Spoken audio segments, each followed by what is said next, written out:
అందరికీ నమస్కారం. Jamie Prem's YouTube ఛానల్కి సాదర స్వాగతం. అలనాటి ఆణిముత్యాల కార్యక్రమంలో ఈరోజు మన ముందు వస్తున్న చిత్రం మిస్సమ్మ. అందులోని ఒక పాట, ఆడువారి మాటలకు అర్థాలే వేరులే అనే పాటకు సంగీత సాహిత్య విశ్లేషణ చేయడానికి ప్రయత్నం చేస్తాను. ఈ వీడియో పూర్తిగా చూడండి. ఆసక్తికర అంశాలన్నీ చివరిలోనే ఉన్నాయి. నచ్చితే ఒక లైక్ ఇచ్చి సబ్స్క్రైబ్ చేసి మీ ఫ్రెండ్స్కి షేర్ చేయండి. ఇక సినిమా గురించి 4 మాటలు చెప్పుకుందాం. మిస్సమ్మ సినిమా 1955లో జనవరిలో విడుదలైంది. ఈ చిత్రంలో అంటే తెలుగులో అతిపెద్ద హీరోలైనటువంటి నందమూరి తారక రామారావు, అక్కినేని నాగేశ్వరరావు గారు నటించారు. ఘన విజయం సాధించిన ఈ చిత్రంలో మరొక ముఖ్యమైనటువంటి నటి మహానటి సావిత్రి ముఖ్య పాత్ర పోషించింది. సావిత్రికి ఈ సినిమాలో అభినేత్రిగా మంచి పేరు వచ్చింది. అద్భుతమైనటువంటి నటనా కౌశల్యం చూపించిందనమాట. ఈ చిత్రంలో తర్వాత ఆమెకు తిరుగులేని నటిగా స్థానం సంపాదించింది. ఇక అప్పటి నుంచి ఆమె తిరిగి చూడలేదన్నమాట. నిజానికి సినిమాల్లో మిస్సమ్మ పాత్ర కోసం మొదట భానుమతిని తీసుకుందామని అనుకున్నారు. అయితే అనివార్య కారణాల వల్ల అది కుదరక అప్పుడు సావిత్రి గారిని తీసుకున్నారనమాట. ముఖ్యంగా సినిమా గురించి చెప్తే, ఈ సినిమాలో పెళ్లి కాని యువకుడు, పెళ్లి కాని యువతి వారిద్దరి మధ్య జరుగుతుంది. ఉద్యోగం కోసం వారిద్దరూ భార్యాభర్తలుగా అబద్ధం చెప్పుకొని ఉద్యోగంలో ప్రవేశిస్తారు. తర్వాత వాళ్ళు పడే అనేక సంఘటనల సమాహారమే ఈ మిస్సమ్మ చిత్రం అన్నమాట. ఇక ఈ మిస్సమ్మ చిత్రంలో ఎన్నో అద్భుతమైనటువంటి విషయాలు ఉన్నాయన్నమాట. మిస్సమ్మలో ఒక పక్క ఎన్టీ రామారావు గారు, మరొక పక్క నాగేశ్వరరావు గారు, ఒక పక్క జమున, ఒక పక్క సావిత్రి గారు, అందరూ హేమహేమీలై పోటాపోటీగా నటించారు ఈ సినిమాలో. అందరూ కూడా వారి యొక్క అభినయాల్ని ఒకరి మించి ఒకరు మంచి అభినయాన్ని ఈ సినిమాలో చూపించారు. అదేవిధంగా ఈ సినిమా పాటల్లో కూడా చాలా అద్భుతమైనటువంటి ఘన విజయం సాధించింది. సినిమాలో అన్ని పాటలు కూడా చాలా అద్భుతంగా ఉన్నాయి. ఈ పాటలు విషయం గురించి వస్తే, ఈ పాటలు ఈ ఎస్ రాజేశ్వరరావు గారు సంగీతాన్ని సమకూర్చారు. దీనికి ఆడువారి మాటలకు అర్థాలే వేరులే అన్న ఈ పాటకు మంచి సంగీతాన్ని బాణీలు ఇచ్చారు. హాస్యాన్ని పండిస్తూ చమత్కారమైన బాణీలు సమకూర్చారు సాలూరు వారు. బాణీల గురించి చెప్పాలంటే, ఆ రోజుల్లో సాలూరు వారి పాటలు లేని సినిమా లేదంటే అతిశయోక్తి కాదు. శిశుర్వేత్తి పశుర్వేత్తి వేతి రసం పణిహి అన్నారు. దీని అర్థం చాలామందికి తెలిసినా మళ్ళీ ఒకసారి గుర్తు చేసుకుందాం.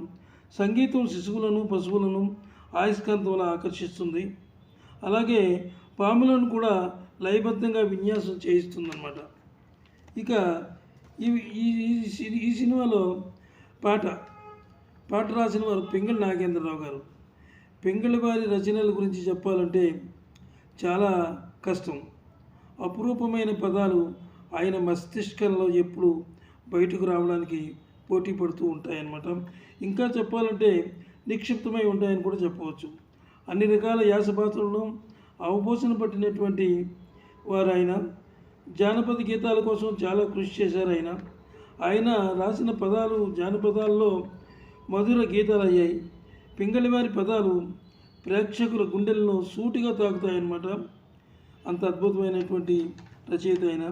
ఇక ఈ పాటలో స్క్రీన్ మీద అభినయించిన వారు విశ్వవిఖ్యాత నట సార్వభౌమ డాక్టర్ నందమూరి తారక రామారావు గారు.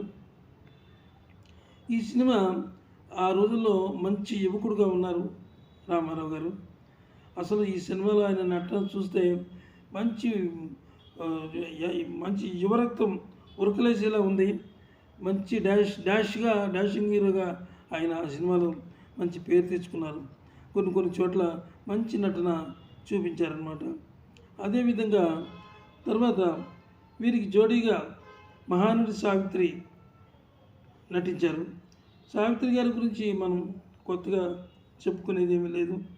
అయితే సావిత్రి గారు ఈ సినిమాలో ఒక మేరీ పాత్ర అంటే ఆమె నిజంగా క్రిస్టియన్ కాదు, హిందువుల అమ్మాయి. అయితే క్రిస్టియన్స్కి ఆమె దొరికిన మూలంగా వారు అపురూపంగా పెంచుకున్నారు. ఆ విధంగా ఆమె అద్భుతమైన నటన ఆ క్యారెక్టర్లో చూపించింది. మేరీ పాత్రలో ఖచ్చితంగా సూట్ అయిందా అన్నట్టుగా అనిపించింది అనమాట. అంత అద్భుతంగా నటించారు సావిత్రి. ఇక ఈ పాట మధుర గాయకుడు ఏఎం రాజా చాలా హాయిగా ఆలపించారనమాట. పాటకు మధురమైన సంగీత బాణీలు బంగారానికి తావి అబ్బినట్టుగా సరిపోయాయి. మోస్ట్ పాపులర్ సాంగ్గా ఆ రోజుల్లో స్వైర్ విహారం చేసింది ఈ సినిమా. టైటిల్ అంటే ఈ టైటిల్తో అనేక సినిమాలు కూడా వచ్చాయి, చాలా సినిమాలు. ఆ విధంగా ఈ సినిమా ఆ రోజుల్లో చాలా అద్భుతాన్ని సృష్టించింది. చాలా అంటే ఈ ఆర్థికంగా కూడా చాలా విజయాలు సాధించింది. ఈ వీడియో మీకు నచ్చినట్లయితే సబ్స్క్రైబ్ చేసి మాకు సపోర్ట్ ఇవ్వండి. మీ ఫ్రెండ్స్ అందరికీ షేర్ చేయండి. మీ యొక్క ఆదరాభిమానాలు ఉంటే ఇలాంటివి నేను ఎన్నో చేయగలను. అందువల్ల మిమ్మల్ని మళ్ళీ రిక్వెస్ట్ చేస్తున్నాను. ఈ వీడియో పూర్తిగా చూసినందుకు అందరికీ ధన్యవాదాలు తెలియజేసుకుంటున్నాను. అదేవిధంగా మంచివి చేస్తాను నేను. నమస్తే, సెలవు.